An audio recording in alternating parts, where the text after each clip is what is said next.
to maintain that trust with the audience, I keep the salad bowl the same size, and then later in the show, I can grow the salad bowl and go in it and have a burlesque show in lettuce. Or I can have the salad bowl on salad dressing. Yeah, this is very good. Or I can be putting the salad bowl and then have this memory and totally step through it and it disappears. Or et cetera, et cetera.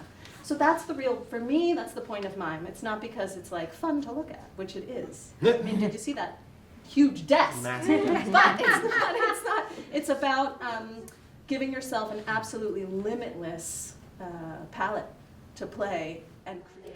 You're watching Christine Stoddard's New York. I'm at the Coney Island Clown Skool with Becky Baumwoll, who just taught a lovely mime workshop. Becky, tell me exactly what it is you do with miming. Yes, hi, thank you. I am the founding artistic director of Broken Box Mime Theater, which is a contemporary mime ensemble.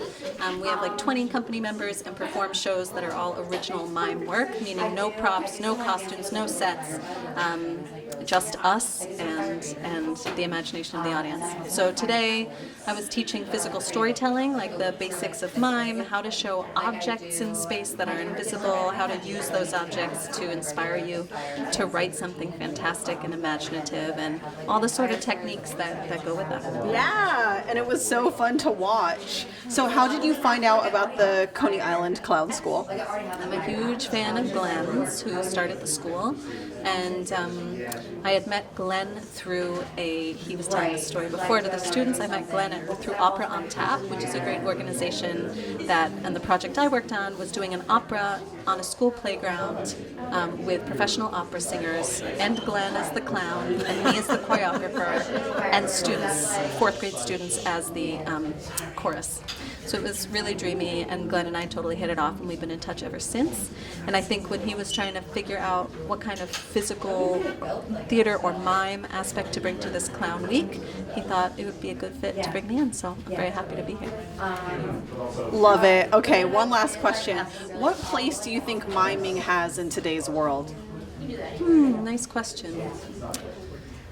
I think mime firstly celebrates the imagination of the audience. Much like clown, I think mime, I would argue even more so maybe, because there's so much that we're asking the audience to fill in. The invisible object they have to fill in, my gesture, they have to fill in what I'm saying. So it asks for you to wake up the imagination in a way that I think we don't after childhood, and there's nothing I can think of in the world that couldn't be improved with more creativity and more imagination. I also think it's really nice to celebrate the body just by itself being perfectly what it is and not having to fit a sort of like rigorous style or technique in order to be a storyteller. Like everybody is perfect and can storytell in the shape and way it is, and we're definitely, I think, a celebration of that. And there's something too about, in general, for mime, clown, anything that we're learning here this week. American theater is at like definitely a moment of extreme change. Yes. Post-pandemic, even pre-pandemic, like what does the future hold for theater? And I think there are a lot of institutions and funders and audiences that are all figuring out how to make this part of our industry more sustainable, and especially with, I'm sure, forthcoming cuts to the arts.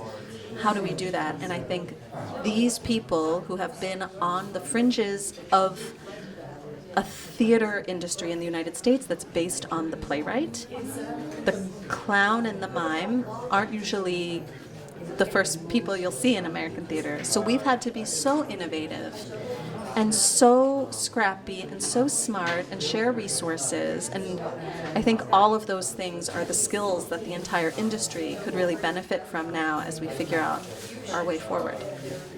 So well said. All right, until next time.